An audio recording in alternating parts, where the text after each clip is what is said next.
Está Paul Ruiz y dice, ya empezamos la entrevista, ¿no? Hace unos minutos en la pausa ya veníamos hablando, el investigador de la UDELAR, también de ANI, de trabajo con el observatorio. Ya Paul nos vas a ir diciendo todos los trabajos que venís y las investigaciones que venís realizando, pero siempre tenemos esta voz autorizada para hablar y para poner sobre la mesa los números que se dieron a conocer y que ya tuvieron reacciones políticas con respecto a la venta de marihuana. En el 2025 el IRCA vendió 4.290 kilos de marihuana en farmacias por encima del registro de 2024, que fueron 3.207. El análisis por variedades, que implican diferentes potencias y precios, dice que se vendieron más de 3.250 kilos de Epsilon, que es la que tiene la graduación más alta de THC, ¿no? De la parte psicoactiva. Eso nos explicarás. Bienvenido, Paul, un placer tenerte desde el lugar de eso, ¿no? De los datos, de la investigación, de la Facultad de Psicología y poniendo un poco también las dos patas, lo que está sucediendo con la venta, con el mercado, pero también con la prevención del consumo. Bueno, buenos días, gracias por la invitación. Estos números son interesantes por varios motivos. Primero es que vi a alguna gente un poco alertada en las redes sociales o quejándose de que esto generaba más consumo, etcétera. Y bueno, como charlábamos recién, es importante remarcar que el consumo no ha aumentado por más que haya más producción, ¿no? Y esa producción específicamente es para el mercado regulado y para una de las tres patas del mercado regulado, que es la venta en las farmacias, ¿tá? Nosotros tenemos que saber que dentro del sistema regulado tenemos tres sistemas, ¿no? Las farmacias, los clubes y el autocultivo. Cada uno de los sistemas tiene sus particularidades y los integrantes se proveen del producto de formas diferentes. Claramente los clubes son los que producen cantidad más justa para sus integrantes, digamos, porque cada uno tiene derecho a 40 gramos al mes. Entonces, si sos integrante de un club, tenés que poder acceder a eso. Después, los autocultivadores tienen sus formas de poder llegar también a esa cantidad al mes, y lo que queda muy desabastecido, y ahora explico por qué digo muy, es el sistema de las farmacias, ¿no? Que de hecho, si bien ha aumentado la cantidad de personas en el registro para poder ir a comprar, y las farmacias han aumentado un poquito, son solamente 55, y los registrados son cerca de 90.000. Pero no todo el mundo va a buscar a la farmacia, te puedes registrar y no comprar, puedes comprar una vez cada tanto, etcétera. Entonces además hay como un registro de cuánto necesitaríamos para estas cosas. Lo que sí está claro es que si vos haces la cuenta extremadamente simple de ver cuánta gente registrada hay y pensar que esa persona por ley podría acceder a 40 gramos al mes, en las farmacias debería haber aproximadamente 25 toneladas al año de marihuana, ¿tá? Estamos hablando de 4.000. Claro, kilos. Entonces lo que estamos nosotros diciendo es que uno se puede alertar por el número, porque uno se imagina casi 5 toneladas de marihuana y dice es un montón, pero la realidad es que eso es cerca del 18% de lo que precisamos. Entonces está bien, se festeja que haya aumentado, porque tienen que tender a aumentar para cumplir con el mercado regulado, pero si vos no podés satisfacer la necesidad, la demanda de los registrados, le estás diciendo a los registrados que vayan a buscar a otro lugar porque no va a alcanzar lo que hay en las farmacias, ¿no? Y ahí cuando hablamos de otro lugar nos metemos en el mundo más complicado, que es el mercado gris y el mercado negro, particularmente el mercado negro, que es que si como yo no voy a la farmacia y no consigo, ¿a dónde voy? Entonces, bueno, termino muchas veces en el mercado negro buscando algo que quiero consumir. Para poder entender, en el año 2025 se vendió 1 tonelada más de cannabis en las farmacias habilitadas, pero tú decís que no aumentó el consumo. Claro. A ver, vamos a... Claro, el tema ahí. es que cuando vos haces las encuestas y preguntás a la gente si consumió o no consumió, población general, adolescentes, etcétera, en los últimos registros el consumo viene bajando. La marihuana en Uruguay cada vez se consume menos. ¿tá? Ese dato es súper interesante porque además va en contra de la premisa de que el mercado regulado iba a aumentar el consumo de marihuana. Ustedes se acordarán cuando recién se empezó a discutir esto en el 2013 o un poco antes, se decía que Uruguay iba a ser la Jamaica de América del Sur porque era el país que iba a consumir más marihuana que había en la vuelta, y eso no pasó y no pasa. Hay otros países de América del Sur sin mercado regulado que consumen más que nosotros. Entonces en realidad el mercado regulado no es una estructura que estimule el consumo de marihuana en la población. Ese dato hay que remarcarlo siempre, porque uno escucha a veces gente, inclusive políticos o personas en cargos de jerarquía, diciendo que el consumo aumenta y el consumo no está aumentando. No es gente que pasó a consumir otro tipo de drogas, pues también estaba ese planteo, esa crítica. No. Que es la puerta la marihuana tiene unos cuantos fantasmas arriba que no logra sacárselos. A pesar de que la evidencia o muchos científicos hacemos experimentos, hacemos revisiones, hacemos análisis estadísticos, etcétera, y mostramos determinadas cosas, hay información que no termina como de permear y de entrar en determinados marcos teóricos que todos tenemos. Uno es eso, la marihuana no es la puerta de entrada a nada. Punto. El alcohol es más puerta de entrada como tocan otras drogas y la venden en el supermercado y hay góndolas enteras y nadie se preocupa mucho por eso. Así que en realidad hay que darnos cuenta que demonizar, como se dice usualmente, una sustancia tampoco es buena idea, ¿no? O sea, ha bajado el consumo de marihuana en el país, ese es uno de los datos. Eso sí, sí, sí. Y esto del aumento en las farmacias, ¿cómo se explica? Eso quiere decir que cuando vos querés consumir tenés muchas formas de poder acceder a la marihuana, legal e ilegal, ¿no?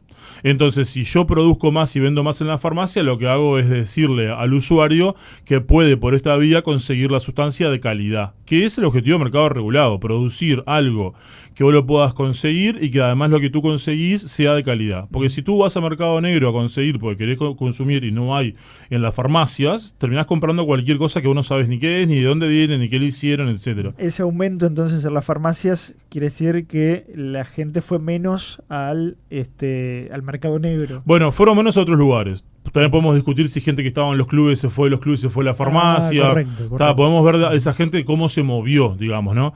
Ayer hablaba con Julio Rey, que integra toda la red del autocultivo, y hablábamos de esto además de la gente que ha dejado de autocultivar también por temas de seguridad.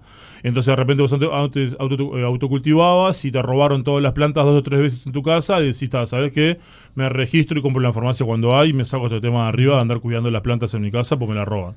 Entonces vos tenés que ver cómo se movió esa gente, por qué aumentó y por qué se vende más en las farmacias, porque se produce más. Pero eso no quiere decir que haya más consumidores, sino que el consumidor lo puede sacar de diferentes lugares. Y con respecto al consumo, ¿cuáles son las características? Hablabas del alcohol, nosotros hemos tenido varias instancias, ustedes han propuesto la prohibición a menores de la venta de bebidas energizantes, por ejemplo, mucho más controles con el alcohol, sí. El tabaquismo. ¿Cómo ves en el contexto el consumo, teniendo en cuenta, por ejemplo, que a raíz de todo esto, más allá de lo que decías, también empiezan a surgir, por ejemplo, de Cabildo Abierto pidiendo impulsar aplicar IVA a la marihuana, para que esa plata sea usada en campañas? Bueno, eso no es una mala idea estrictamente. Habría que ver a cuánto suben los precios o si de lo que se cobra se saca el IVA o se le agrega el IVA. Porque hay un punto fundamental para que funcione el mercado regulado, es que lo que vos vendés no puede ser más caro de lo que vende el mercado negro. Claro. Entonces, si yo te ofrezco 3 vías o 2 vías de clubes y farmacias y te lo pongo al doble lo que lo consigues en la boca, vos vas a la boca. Entonces, no podemos intentar, tenemos que intentar no subir los costos, ¿no? Porque eso desestimularía la compra del mercado regulado. Con respecto al consumo, las características del consumo, ¿cómo se está comportando la población? Bueno, ahí tenés que separar por fracciones, ¿no? Si es población general, que es de 15 a 65, si son adolescentes, si son universitarios. Son las 3 clásicas encuestas que hacen los Observatorios Uruguayos de Drogas. Tenemos la suerte de tenerlos porque es un observatorio que trabaja muy bien y funciona muy bien, produce muy buenos datos. Uruguay es un país chico, con poca gente, es bastante fácil entre comillas, que se entienda bien, poder hacer buenas encuestas con poblaciones importantes. Si vos quisieras hacer una encuesta así en Brasil, por ejemplo, no podrías, Claro. tenés una selva en el medio para empezar y después todo el lío de acceder a esos millones y millones de personas.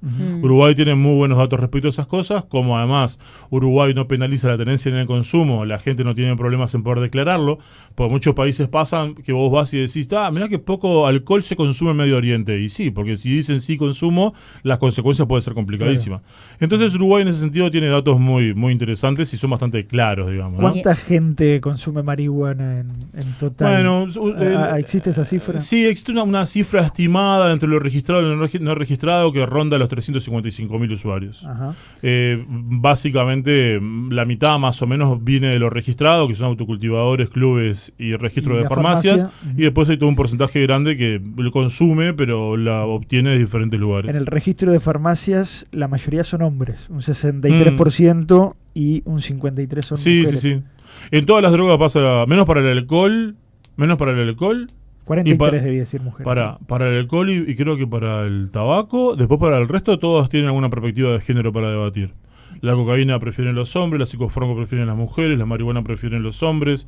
Según la droga que vos agarres vas a ver una perspectiva diferente. De hecho, nosotros en la pandemia hicimos algunas encuestas y veíamos que en los hombres aumentaban determinadas sustancias, en las mujeres aumentaban otras sustancias. O sea, el debate de género acá es transversal al debate de las drogas. Claro. Y con respecto a la pata que hablábamos de las campañas y demás, de cómo ves eso, porque hablabas de que hay cosas que quedaron instaladas con respecto a la marihuana, pero también falta poner sobre la mesa cuál es realmente el lugar que ocupa el consumo de esa sustancia. Sí, en el tema de prevención de drogas, Uruguay ha mejorado en los últimos tiempos, nobleza obliga a remarcarlo, pero tiene como muchos debes para poder abordar desde muchos lados, ¿no? De hecho, para cada sustancia, si vos te metés ahí, tenés cosas para hacer, ¿no? Si agarrás un energizante, por ejemplo, tenés todo el debate de qué hacemos con los menores y el debate de las embarazadas, que es un tema no menor, que se sigue quedando ahí dando vueltas, pero no termina de pasar nada.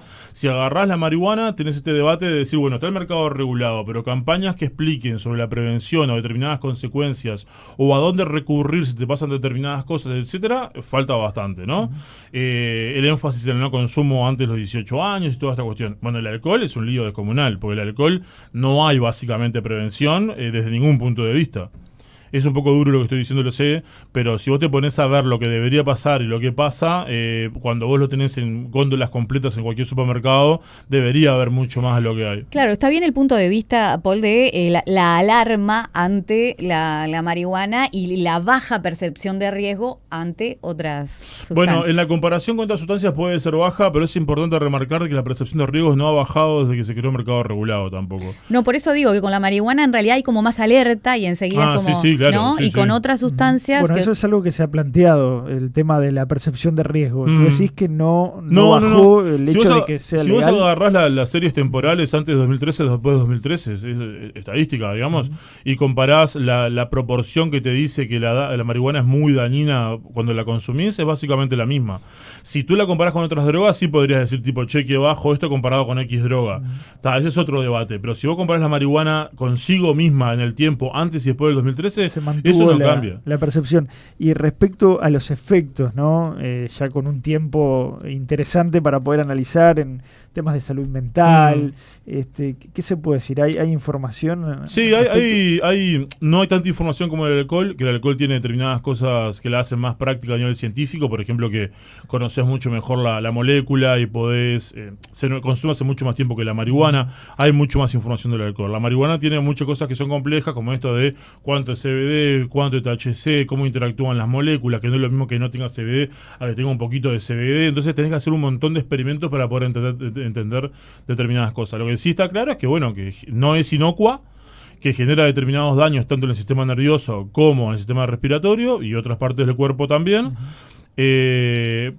Pero porque genere daño no hay que ponerla de vuelta en el plan de lo demonizado, digamos, ¿no? Porque si yo voy al kiosco y compro una bebida X, también tiene determinadas moléculas que me van a hacer determinadas cosas. Entonces no digo es inocua, no es inocua, pero tampoco lo pongamos en el plan de la alarma, porque tampoco es el plan de la alarma. En el informe se plantea que hay un consumo de la marihuana que hace más efecto, no sé si es correcto decirlo así de esta manera, ¿es correcto? Sí, la variedad de Epsilon. Claro, exacto. Claro, ¿y eso qué efecto tiene o qué significa también? Eso tiene un efecto primero para el mercado regulado, de que si estamos hablando de que cubrimos el 18% y precisamos 82% más para poder cubrir, vos tenés que pensar ese 82% cómo lo vas a cubrir, con qué variedad lo vas a cubrir. Si tú lo cubrís con variedades de THC muy bajo, va a tener baja venta y bajo uso. Porque termina pasando que va a la farmacia a comprar esa marihuana de bajo nivel de THC, el que no consigue nada, dice, ok, me quedo con esto. Pero en realidad la que tiene más demanda es la de Epsilon, que está en el entorno del 20% de THC. Entonces, si tú quisieras cumplir con la demanda del mercado, de los registrados, básicamente, deberías intentar cumplir un nivel de THC óptimo. Porque de vuelta surge el debate que si vos ofreces un THC bajo, van a buscar la marihuana a otro lugar donde tenga un THC más alto. Si lo van a buscar a lugares legales, bueno, que alguien puede plantear en su caso una variante que tenga más THC o me meto en un club donde haya variantes de más, pero si no estoy en un club o no tengo acceso a autocultivo, termino yendo a mercado negro de vuelta porque tienen cosas que pegan más, porque el THC hace que pegue más. Entonces ese debate de qué producir en todo lo que nos falta también es importante. En ese sentido, hablabas de las investigaciones y de los componentes, ¿cómo eso también afecta o cómo ustedes han evaluado eso? digo, teniendo en cuenta también la investigación que hicimos nota que trataban ustedes de vincularlo con posibles brotes psicóticos y cómo el consumo de marihuana puede de alguna manera afectar o despertar enfermedades severas. Sí, siempre es importante resaltar cuando hablamos de enfermedades severas o brotes psicóticos que tú recién decías, de que esos son personas que están absolutamente predispuestas a que eso pase. Exacto. Hay trabajos hechos, hay trabajos que se están haciendo en Uruguay. Richard Rodríguez es un investigador acá de la Universidad de la República, su tesis y doctorado sobre esto. Hay un factor predisponente: ser varón, tener menos de 25 años, que en la familia haya historial de cuadros o experiencias psicóticas. O sea, es como una vulnerabilidad que explota, digámosle, cuando se consume marihuana.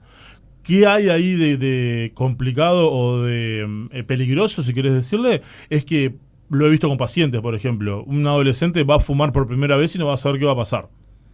¿Se entiende? Porque no está claro si está predispuesto o no a que le pase determinadas cosas. Entonces, ante la duda, capaz que mejor no hacerlo, o hacerlo en bajo volumen o bajo frecuencia o bajos niveles de THC para tener determinados cuidados. Pero esto forma parte de la demonización que estamos hablando, ¿no? Que es tipo, che, no fumes esto porque te vas a volver loco. No te vas a volver loco, porque hay algo extremadamente simple, es una cuenta muy fácil. Si vos agarrás toda la gente que consume y ves el porcentaje de gente que tiene experiencias psicóticas por consumo de marihuana, el porcentaje es ínfimo.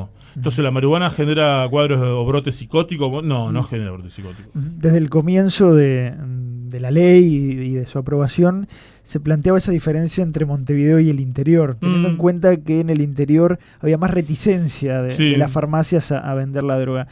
¿Ha cambiado en estos años? Bueno, si te fijas que en estos últimos datos de IRCA aumentaron a 55 en las farmacias, están todas concentradas en Montevideo, Canelones y Maldonado. Eso te responde. Más allá de las dificultades que las farmacias puedan tener para registrarse y poder vender, hay un tema claro que tiene que ver con cómo cada región, si querés decirle, ve o percibe la sustancia. De hecho, nosotros el trabajo que hemos hecho hemos visto, es bien claro, ¿no? O sea, grandes ciudades, capital y grandes ciudades, interior más asociado al campo y franja costera, son tres lugares diferentes donde se vinculan diferente con la sustancia. Tres realidades distintas. Sí, hace poco hicimos un trabajo sobre el consumo de ketamina, que es otra droga que estaba bastante en la vuelta hace un tiempito, y el consumo de ketamina era costero. O sea, era costero. O sea, Maldonado, Rocha, Candelón, o sea, era acá de la vuelta. Entonces, vos podés separar territorios y ver cómo se consume, cómo se percibe cada sustancia en cada territorio. Eso hace que se pueda percibir la marihuana diferente del interior. Además de todas las dificultades administrativas que las farmacias pueden tener, que tengo entendido que no es para nada fácil lograr formar parte del sistema de venta. Y después, si yo tuviera una farmacia en el centro del país, yo tampoco sé si me convendría hacer algo así, porque entiendo que debería evaluar un montón de cosas antes de ser la única farmacia que está del Río Negro para arriba que venda marihuana del mercado regulado. No sé si se entiende lo que quiero decir, pero puede tener un impacto social o en tu negocio, etcétera, que hay que considerarlo también, y supongo yo que ellos lo consideran eso. Claro, que te perjudique. Con respecto al trabajo que hacen con los adolescentes, van y hacen charlas en los centros educativos y demás, ¿cómo encaran ustedes? Ahora pues estamos hablando de esto, ya nos hemos encargado también del problemón que ustedes ya detectaron de las bebidas energizantes, la mezcla con el alcohol, en fin. Pero con respecto a la marihuana, ¿ustedes cómo lo charlan con ellos? Vos decías ahora, evitar el consumo a menores de 18, pero ¿cómo lo charlan? Porque también es eso, ¿no? ¿Cómo desde ellos, que son brillantes, cómo logran ese puente con ellos? Nosotros hay muchas formas de hacer prevención y hay muchos sistemas que están estandarizados, que tienen hasta protocolos desde punto A esto, punto B esto, etcétera. Nosotros trabajamos con un sistema que está basado en creencias, y lo que intenta hacer ese sistema, con cierta evidencia de que funciona, es identificar las principales creencias que un grupo o una población tiene una sustancia y después de alguna forma intentar modificarlas, que se puede modificar o con datos, o con debate, o con la famosa reestructura cognitiva. Pueden haber muchas formas de modificar. Y lo que la ciencia del consumo te muestra es que según las creencias que tú tengas de la sustancia, la puedes consumir más o menos. Entonces, si tú lográs modificar determinadas cosas, lográs impactar directamente en el consumo. Y esto no solamente de los menores, sino también de los padres, por ejemplo, ¿no? Nosotros con el tema de los energizantes estamos muy insistentes, tenemos algunos datos de algunos trabajos que estamos haciendo en centros educativos, donde el porcentaje de chicos que consumen es casi el doble cuando viven en casas que los padres los habilitan, que los que viven en casa que los padres no los habilitan. Entonces ahí también hay una creencia. Hay un padre que te dice, tipo, no pasa nada, ¿qué sale? ¿Qué quiere? Es una marca. La que más se compra, sí. Monster Mango, la que más se vende. ¿Está? Quiero un Monster Mango porque es rico, sí, se la compramos que la lleve, cosas por el estilo, ¿no? Y ahí hay una creencia. Entonces, si vos lográs mostrar la creencia e identificar de que ahí hay un problema, porque en realidad ese Monster Mango con esa cantidad de azúcar y cafeína en el cerebro de tu hijo adolescente no va a ser una buena idea, bueno, capaz que lográs modificar esa percepción de ese padre que empieza a decir al hijo, esto no hay que hacerlo por determinados motivos. ¿Por qué y el Estado uruguayo no ha sido más duro precisamente en la información o en las campañas como sí lo fue con el cigarrillo, ¿no? Que claramente hay hasta eso es estrictamente político, ¿no? O sea, ahí hay pero no se quiere hacer, no se puede hacer. No se quiere. A mí cuando la gente dice no se quiere, suena como medio paranoico, como que hubiera como una idea detrás de tipo alguien promocionarla. Claro, como alguien maquiavélico pensando. La otra vez una persona me decía, no, porque el pictograma del no consumo de alcohol en el embarazo, ¿vieron el pictograma de la mujer embarazada tachada? Ese pictograma debería ser mucho más grande. Otro día hablamos de eso si quieren. Ese pictograma que está en algunas bebidas alcohólicas, si van a súper recorrer las góndolas van a ver que en muchas bebidas no está. Está chiquitito y una persona me decía, no está así de chiquito para que la gente no lo vea. Así alguien medio distraído que está embarazado igual va y lo consume. Esas son ideas que son un poco raras o difíciles de sostener a veces, ¿no? Lo que sí está claro es que hay un tema de intereses, y a veces el interés tiene que ver con el mercado y a veces el interés tiene que ver con que no da el tiempo para hacer todo al mismo tiempo, ¿no? Y uno tiene una agenda, ¿no? Tipo, la Junta Nacional de Drogas arrancó el periodo nuevo con Gabriel Rossi a la cabeza y dijo, bueno, primero los energizantes. Sí. Y bueno, hicieron jornadas, Ministerio de Salud Pública, Junta, etcétera. Muchos nos quedamos mirando así la vitrina de decir, tipo, bueno, y van a prohibir la venta a menores de 18 años. No lo hicieron, pero hicieron un montón de actividades relacionadas con el tema. Y capaz que lo próximo que se viene es el trabajo con prevención. Ahora IRCA hizo un llamado sobre agencias para empezar a hacer planes de prevención a gran escala, digámosle, ¿no? Entonces, bueno, capaz que el segundo año del gobierno, capaz el 2026, se viene un poco con estas cosas, ¿no? O el Toximix, que salió a fin del año pasado, ¿no? Es toda una movida súper interesante de la Junta Nacional de Drogas para hablar un poco más de los energizantes y sus consecuencias. Entonces, hay que ver cómo se va dando toda esta historia en los próximos años también. Muy bien, Paul, muchísimas gracias. A las órdenes, perdón si hablé muy rápido. No, ya te conocemos acá, ya sos amigo de la casa.